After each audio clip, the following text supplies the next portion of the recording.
हे बघा, हे असं शूट करता करता इकडे सोलापूरची मंडळी बसलेली आहेत इथं.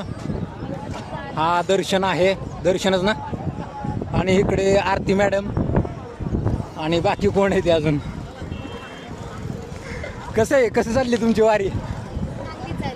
होय, काय बाईट द्याल तुम्ही? वारीचे तुमचे अनुभव काय आहेत? छान तर वाटायला लागलं, सगळं काहीतरी नवीन आहे. पहिल्यांदा चालू आम्ही. ओके.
अरुण महाराज शिंदे, तेरखेडा दिंडी 234 रथाच्या मागे. माऊली वारीमधील तुमचे अनुभव सांगा. माऊली वारीमधले अनुभव गेले 17 वर्षापासून, म्हणजे दिंडीला सुरुवात होऊन 22 वर्षे पूर्ण होत आहे यावर्षी. आणि आम्हाला दिंडी चालवून 17 वर्षे पूर्ण होत आहे. तरी 17 वर्षामध्ये ज्ञानोबरायचा सोहळा, तुकोबरायचा सोहळा जगाच्या पाठीवर एकमेव सोहळा आहे. जगामध्ये असा आनंद जगात कुठंच मिळणार नाही. आज तरुण पिढी जास्त करून ओळख नाही. तरुण पिढी याच्याकडे वळू शकत नाही. याचं कारण आहे की तरुणाला याची आवड लावण्याकरता जे काय वयोवृद्ध, ज्ञानवृद्ध, तपोवृद्ध आहे त्यांना प्रोत्साहन दिलं पाहिजे आणि त्यांना संघटित एकत्रित केलं पाहिजे, तर तरुण इकडं वळल. आणि जर आपण तरुणाला तसंच जर भरकटून नेलं तर ते कलियुगाच्या प्रादुर्भावामध्ये प्रवाहामध्ये ते तसेच भरकटणार आहे. म्हणून जे काय पारंपरिक जे गोष्टी आहे, ते परंपरा जी चालवणारी लोक आहे जे वयोवृद्ध आहेत, ज्ञानवृद्ध आहेत, तपवृद्ध आहे, त्यांनी त्या तरुणाला प्रोत्साहन दिलं पाहिजे आणि त्यांना उत्सव निर्माण केला पाहिजे.